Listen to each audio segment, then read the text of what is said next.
Director signals کے طور پر کام کیا۔ برطانیہ میں دفاعی اور نیول اتاشی کے طور پر خدمات سر انجام دیں۔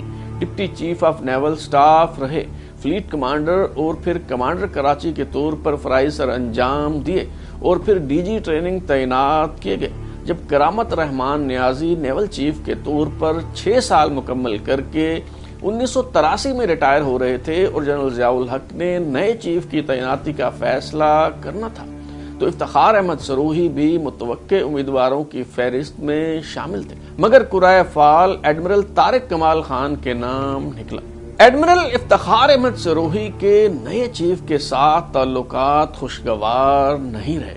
ایڈمرل طارق کمال خان نے افتخار سروہی کے خلاف کرپشن کے الزامات لگا کر تحقیقات شروع کروا دی اور پھر انہیں کھڈے لائن لگانے کا فیصلہ کر لیا۔ ایڈمرل افتخار احمد سروہی لکھتے ہیں کہ نیول چیف ایڈمرل طارق کمال خان نے مارچ 1985 میں انہیں بلا کر کہا کہ تمہارے نیول چیف بننے کا کوئی امکان نہیں، اس لیے میں نے تمہیں کراچی شپ یارڈ اینڈ انجینئرنگ سروسز کا مینیجنگ ڈائریکٹر تعینات کرنے کا فیصلہ کیا ہے۔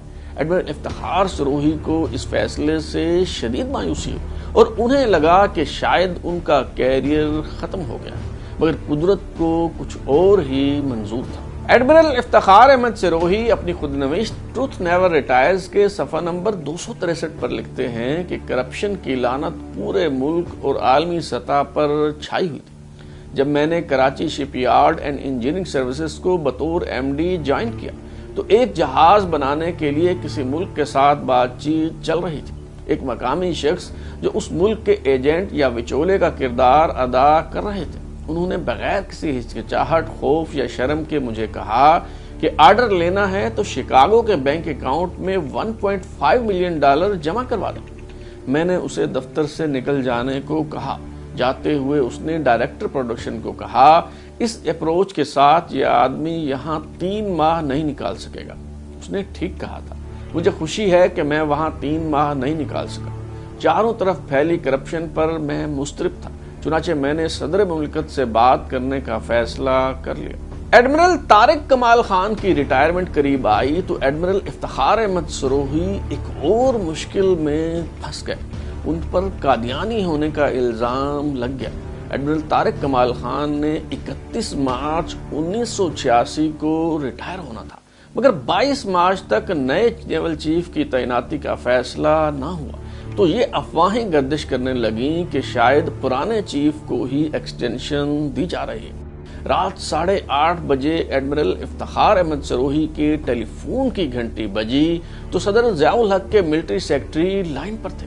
انہیں فوری طور پر اسلام آباد آ کر جنرل ضیاء الحق سے ملاقات کرنے کو کہا گیا۔ ایڈمرل افتخار احمد سروہی سمجھ گئے کہ وہ لمحہ جس کا انہیں انتظار تھا آن پہنچا ہے۔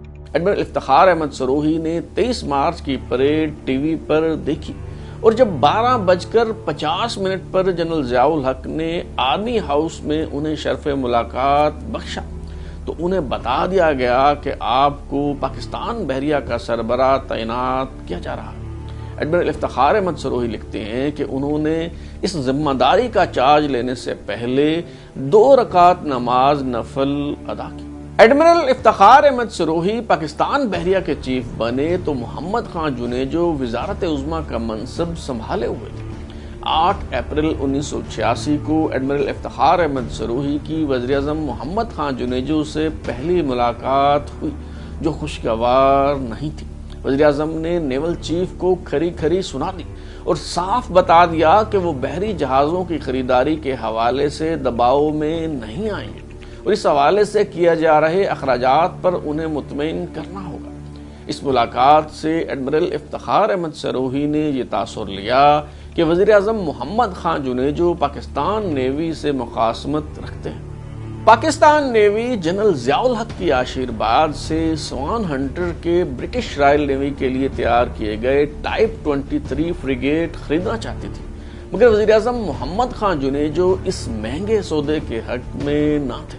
جنرل ضیاء الحق کی سربراہی میں joint chiefs of staff committee کا ایک خصوصی اجلاس ہوا، اس میں برطانیہ سے ٹائپ 23 فریگیٹ اور 2 پرانے لینڈر کلاس بحری جنگی جہاز خریدنے کا فیصلہ کیا گیا۔ وزیر اعظم محمد خان جنیجو نے 2 پرانے بحری جنگی جہاز جن کی مالیت $80 ملین تھی وہ خریدنے کی منظوری تو دیتی، مگر ٹائپ 23 فریگیٹ خریدنے کے معاملے پر ڈٹ گئے اور فنڈز فراہم کرنے سے انکار کر دیا۔ ایڈمرل افتخار سروہی نے اس سوانح حیات میں وزیر اعظم محمد خان جنیجو سے متعلق واضح طور پر ناپسندیدگی کا اظہار کیا ہے اور بجٹ کے موقع پر وزیر اعظم کی تقریر میں شامل اس جملے کو بار بار بیان کیا ہے کہ میں جرنیلوں سے لگژری گاڑیاں واپس لے کر انہیں سوزوکی کار میں بٹھا دوں گا۔ ایڈمرل افتخار سروہی اپنی کتاب کے صفحہ نمبر 317 پر سیاستدانوں سے متعلق رائے کا اظہار کرتے ہوئے لکھتے ہیں کہ بحیثیت مجموعی سیاستدانوں کے کوئی اصول نہیں ہوتے اور ان کے لیے پارٹیاں اور وفاداریاں تبدیل کرنا کپڑے بدلنے سے بھی زیادہ آسان ہوتا ہے۔ ایڈمرل افتخار احمد سروہی واحد سروسز چیف ہیں جنہوں نے دوران ملازمت منتخب وزیر اعظم کے خلاف بغاوت کا ارتکاب کرتے ہوئے پریس کانفرنس کر دی۔ اپنی تصنیف ٹروتھ نیور ریٹائرز کے صفحہ نمبر 288 پر اس واقعہ کی تفصیل بیان کرتے ہوئے لکھتے ہیں کہ میں نے صدر ضیاء الحق سے اجازت لے کر پریس بریفنگ کا اہتمام کیا تاکہ ریکارڈ کو درست رکھا جا سکے۔ پریس بریفنگ میں ایڈمرل افتخار احمد سروہی نے وزیر اعظم کو نااہل قرار دیتے ہوئے کہا کہ محمد خان جنیجو قومی اہمیت کے حامل معاملات کو سمجھنے اور سفارشات کے باوجود فیصلہ کرنے سے قاصر ہیں۔ وزیر اعظم محمد خان جنیجو پر ایڈمرل افتخار احمد سروہی کے برہم ہونے کی کئی وجوہات ہیں، جن میں سے کئی ایک انہوں نے خود اپنی سوانح حیات میں بیان کی ہے۔ مثال کے طور پر بری افواج کی دیکھا دیکھی پاکستان بحریہ نے کمرشل سرگرمیوں کا آغاز کیا اور ایڈمرل شریف کے دور میں بحریہ فاؤنڈیشن بنا کر ہاکس بے میں افسروں کے لیے ہاؤسنگ سکیم شروع کی گئی، جبکہ ماڑی پور میں بحریہ کے سیلرز کے لیے رہائشی کوارٹرز تعمیر کرنے کا منصوبہ شروع کیا گیا۔ ناتجربہ کاری کے باعث ان دونوں رہائشی منصوبوں میں نقصان اٹھانا پڑا، تو ایڈمرل افتخار احمد سروہی نے فرمائش کی کہ خسارہ پورا کرنے کے لیے 48 ملین روپے کی امداد دی جائے یا بینک سے لیا گیا قرضہ معاف کروا دیا جائے۔ وزیر اعظم محمد خان جنیجو نے یہ فرمائش پوری کرنے سے معذرت کر لی۔ بحریہ کے لیے جنگی جہازوں کی خریداری کے علاوہ وزیر اعظم محمد خان جنیجو سے ناراضگی کی ایک اور وجہ بھی تھی۔ اسلام آباد کے ماسٹر پلان کے مطابق سیکٹر E8 پاکستان نیوی کو الاٹ کیا گیا تھا۔ اس سیکٹر کی کچھ زمین Pakistan atomic energy commission ISI اور لو کاسٹ ہاؤسنگ سکیم کے لیے الاٹ کر دی گئی۔ پاکستان اٹامک انرجی کمیشن کے حکام نے یہاں کنسٹرکشن کے لیے کھدائی شروع کی تو نیول حکام نے CDA پر چڑھائی کر دی۔ CDA حکام نے بتایا کہ یہ الاٹمنٹ وزیر اعظم کے حکم پر کی گئی ہے۔ ایڈمرل افتخار احمد سروہی نے ایک مرتبہ پھر وزیر اعظم کے خلاف بغاوت کر دی اور کہا کہ میں 1 ملی میٹر زمین بھی کسی کو نہیں لینے دوں گا۔ ایڈمرل افتخار احمد سروہی کے حکم پر سیکٹر E8 میں زیر تعمیر عمارتیں گرا دی گئی، مسلح نیوی اہلکار تعینات کر دی گئے اور حکم دیا گیا کہ یہاں کوئی بھی آئے اسے گرفتار کر لیا جائے۔ وزیر اعظم محمد خان جنیجو سے متعلق ناپسندیدگی محض پاکستان بحریہ تک محدود نہیں تھی، بلکہ تینوں سروسز میں غم و غصہ پایا جا رہا تھا۔ ایڈمرل افتخار سروہی اپنی خود نوشت ٹروتھ نیور ریٹائرز کے صفحہ نمبر 333 پر لکھتے ہیں کہ 1987 کی دوسری ششماہی کے دوران جوائنٹ سروسز ہیڈ کوارٹر آیا تاکہ چیئرمین JCSC کے ساتھ کچھ معاملات پر بات چیت کر سکوں۔ ابتدائی گفتگو کے بعد چیئرمین واش روم چلے گئے اور اس دوران ایئر چیف مارشل جمال احمد خان تشریف لائے۔ میں نے انہیں ہمیشہ پرسکون، سنجیدہ اور پرعزم چیف کے طور پر دیکھا، مگر ان کا چہرہ سرخ ہو رہا تھا۔ میں نے ہچکچاتے ہوئے اس غیر معمولی کیفیت کی وجہ دریافت کی تو وہ اپنے آپ پر قابو نہ رکھ پائے اور پھٹ پڑے۔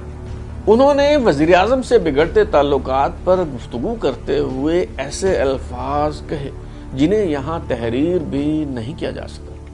چیئرمین جنرل رحیم الدین تشریف لائے تو انہوں نے اپنے ناخوشگوار تجربات شیئر کی۔ Vice chief of army staff general Khalid Mahmood Arif آئے تو انہوں نے بھی سخت ترین الفاظ میں اپنی فرسٹریشن کا اظہار کیا۔ وزیر اعظم محمد خان جنیجو کی افواج پاکستان کے افسروں میں بڑھتی ہوئی ناپسندیدگی کی سب سے بنیادی وجہ یہ تھی کہ وہ کٹ پتلی وزیر اعظم بننے کو تیار نہیں تھے۔ انہوں نے سول محکموں میں تعینات فوجی افسروں کو گھر بھیج دیا۔ Chairman joint chiefs of staff committee general Rahim uddin Khan اور vice chief of army staff general K M Arif اپنی 3 سالہ مدت پوری کر چکے تھے۔ جنرل ضیاء الحق ان دونوں کو ایکسٹینشن دینے کے خواہاں تھے، مگر وزیر اعظم محمد خان جنیجو انہیں گھر بھیجنا چاہتے تھے۔ اس طرح وزیر اعظم D G I S I general Akhtar Abdur Rahman کو بھی تبدیل کرنا چاہتے تھے۔ آخرکار جنرل ضیاء الحق کو پسپائی اختیار کرنا پڑی۔ جنرل رحیم الدین کی جگہ جنرل اختر عبد الرحمان کو chairman joint chiefs of staff committee تعینات کر دیا گیا، جبکہ جنرل اسلم بیگ مرزا کو voice chief of army staff بنا دیا گیا۔ اس طرح جنرل حمید گل کو ڈی جی آئی ایس آئی تعینات کر دیا گیا۔ ایڈمرل افتخار احمد سروہی کی سوانح حیات سے اخذ کیا گیا سچ بیان کرنے کا سلسلہ جاری ہے۔ جنرل ضیاء الحق کا طیارہ تباہ ہونا محض حادثہ تھا یا پھر سوچا سمجھا منصوبہ اور سازش، یہ سب معلوم ہو سکے گا آئندہ کے سمے۔ اگر آپ اپنی رائے دینا چاہتے ہیں یا پھر کوئی تجویز تو ہمارا واٹس ایپ نمبر 033284105337 دستیاب ہے۔ اپنا فیڈ بیک دیں، لائک کریں، سبسکرائب کرنے کے بعد بیل آئکن یعنی گھنٹی دبائیں اور دیکھتے رہیں ہمارا چینل ترازو۔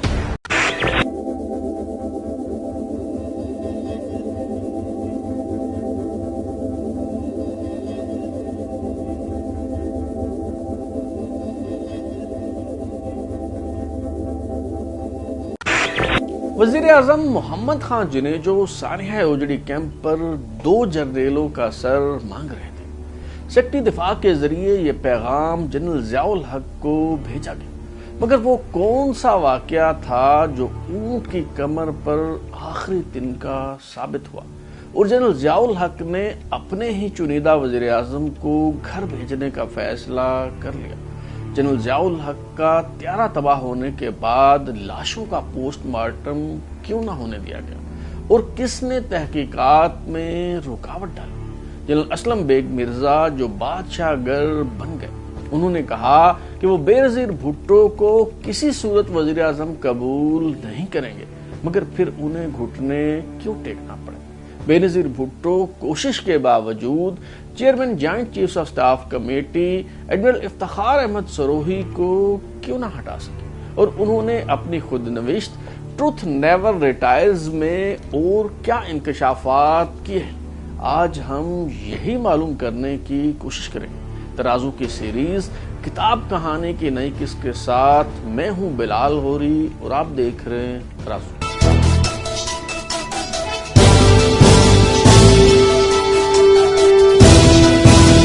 وزیر اعظم محمد خان جنیجو افغانستان سے روسی فوجوں کے انخلاء سے متعلق جنیوا معاہدے پر دستخط کرنے جا رہے تھے اور جنرل ضیاء الحق بعض ترامیم کے بغیر اس معاہدے پر دستخط کرنے کے حق میں نہیں تھے۔ ایڈمرل افتخار سروہی نے اپنی خود نوشت ٹروتھ نیور ریٹائرز کے صفحہ نمبر 332 اور 333 پر لکھا ہے کہ 14 مارچ 1988 کو chairman joint chiefs of staff اور تینوں سروسز چیفز نے وزیر اعظم سے ملاقات کی۔ رخصت ہونے سے پہلے chairman joint chiefs of staff نے وزیر اعظم کو دھمکی آمیز انداز میں کہا کہ اگر افغانستان سے متعلقہ معاہدے پر سیف گارڈز یعنی جنرل ضیاء الحق کی تجویز کردہ ترامیم کے بغیر دستخط کیے گئے تو اس سے پیدا ہونے والے نتائج کا میں ذمہ دار نہیں ہوں۔ وزیر اعظم محمد خان جنیجو نے سیاسی جماعتوں کی حمایت حاصل کرنے کے لیے آل پارٹیز کانفرنس بلائی اور جنرل ضیاء الحق کے واضح تحفظات کے باوجود 14 اپریل 1988 کو جنیوا معاہدے پر دستخط کر دی، مگر اس سے 4 دن پہلے پاکستان میں ایک ایسا دھماکہ ہوا جس سے اقتدار کے ایوانوں میں بھونچال آ گیا۔ 10 اپریل 1988 کو اوجڑی کیمپ میں آئی ایس آئی کا افغان جہاد کے لیے بنایا گیا ٹریننگ کیمپ اور اسلحہ خانہ تباہ ہو گیا۔ اس واقعہ کی تحقیقات کے لیے 2 کمیٹیاں بنائی گئیں۔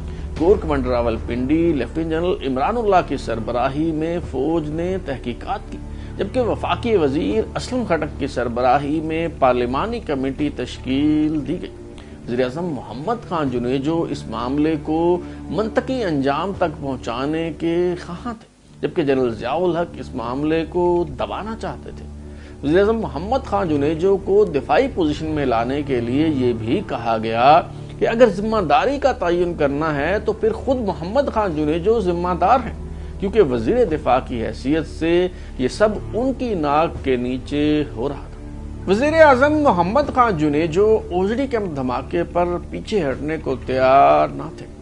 ایڈمرل افتخار سروہی اپنی سوانح حیات ٹروتھ نیور ریٹائرز کے صفحہ نمبر 334 پر لکھتے ہیں کہ صدر ضیاء الحق کے پاور بیس یعنی فوج کو اوجڑی کیمپ کا ذمہ دار قرار دے دیا گیا اور وزیر اعظم اس حوالے سے 2 جرنیلوں کا سر مانگتے تھے، سابق D G I S I general Akhtar Abdur Rahman اور موجودہ D G I S I lieutenant general Hamid Gul.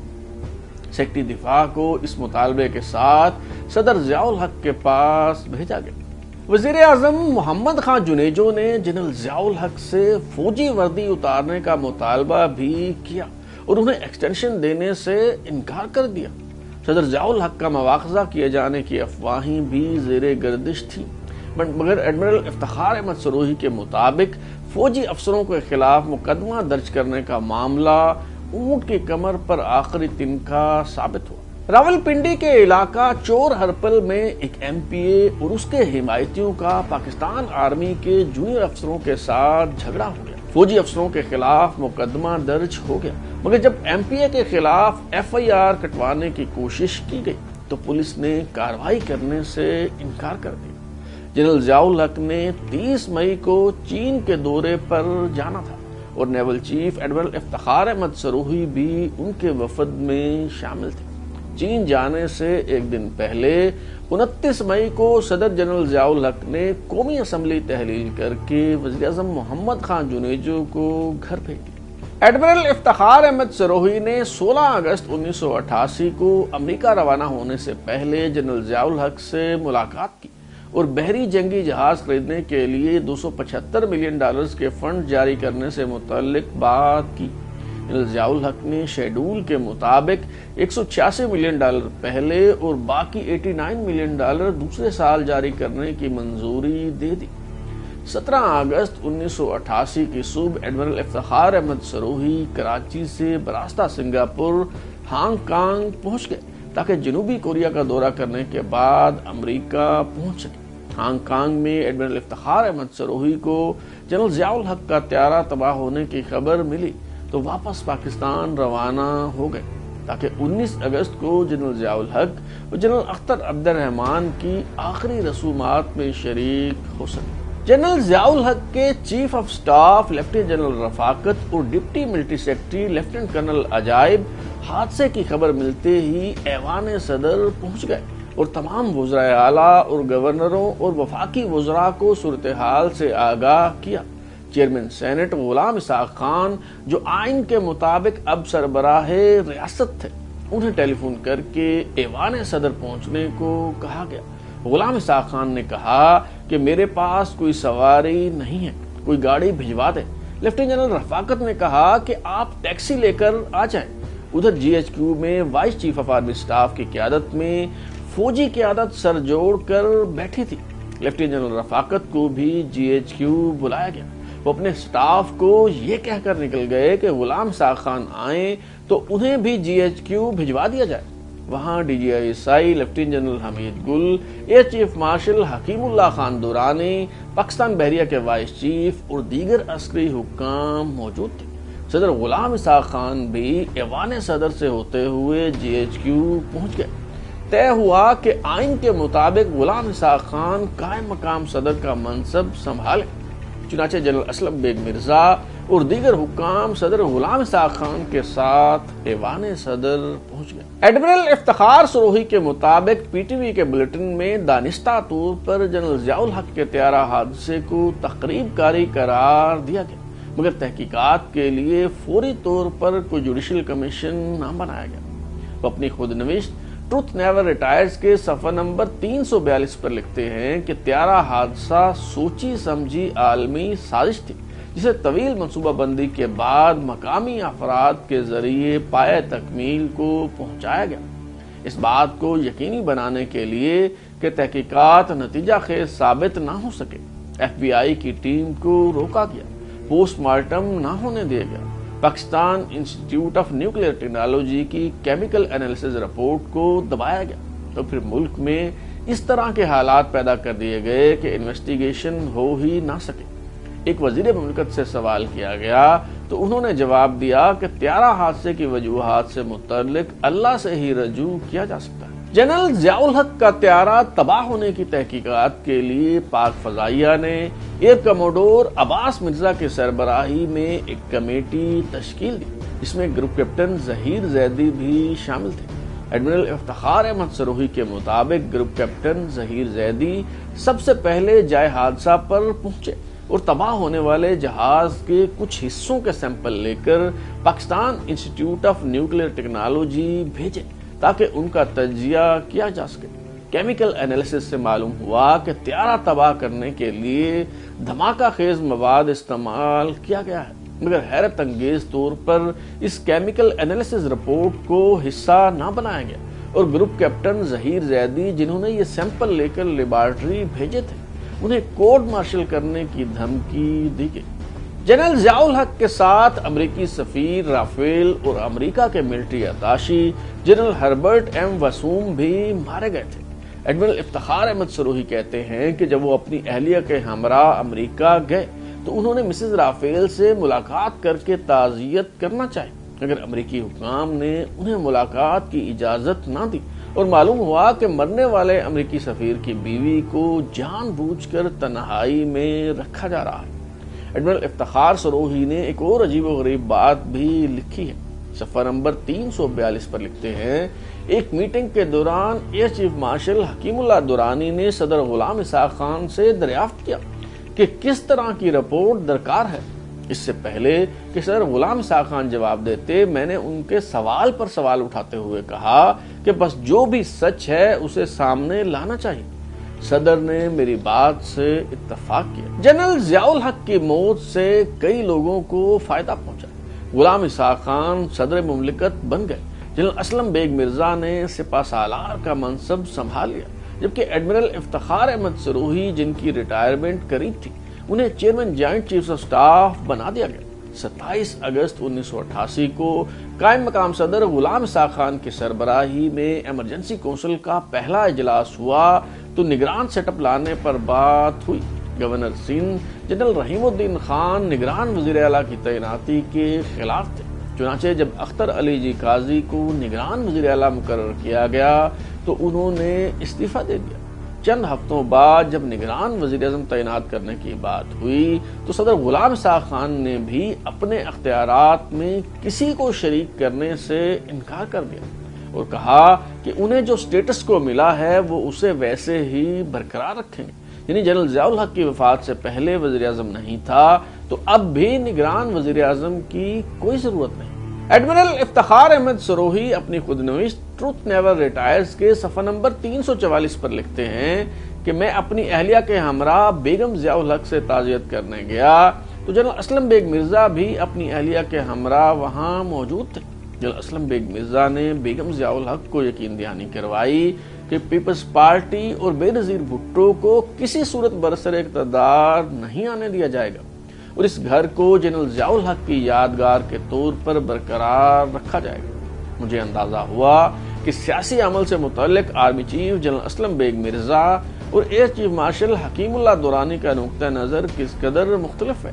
Air chief martial کسی کے راستے میں رکاوٹ ڈالے بغیر سب کو برابری کی سطح پر موقع دینے کی بات کر کے پیپلز پارٹی کے پلڑے میں وزن ڈال رہے ہیں اور آرمی چیف اسے نکال باہر کرنے کی بات کر رہے ہیں۔ Army chief general Aslam Beg Mirza نے 11 ستمبر 1988 کو ایوان صدر میں صدر غلام اسحاق خان سے ہونے والی ملاقات میں بھی واضح کر دیا کہ انہیں یا فوج کو بے نظیر بھٹو اور محمد خان جنیجو قابل قبول نہیں ہوں گے۔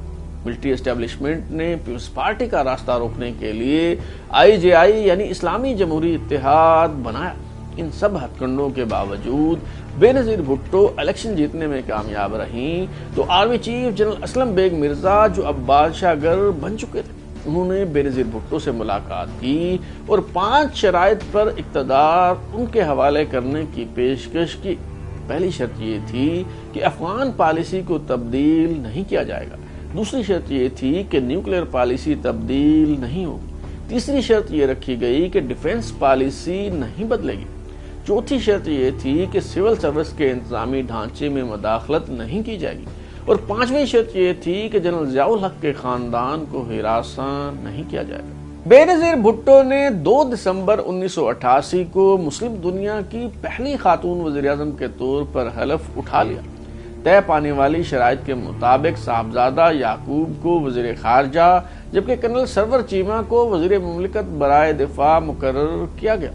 12 دسمبر 1988 کو صدارتی الیکشن ہوا تو غلام اسحاق خان پیپلز پارٹی اور IJI کے مشترکہ امیدوار کے طور پر 348 ووٹ لے کر صدر منتخب ہو گئے، جبکہ ان کے مخالف امیدوار نوابزادہ نصر اللہ خان نے 91 ووٹ حاصل کیے۔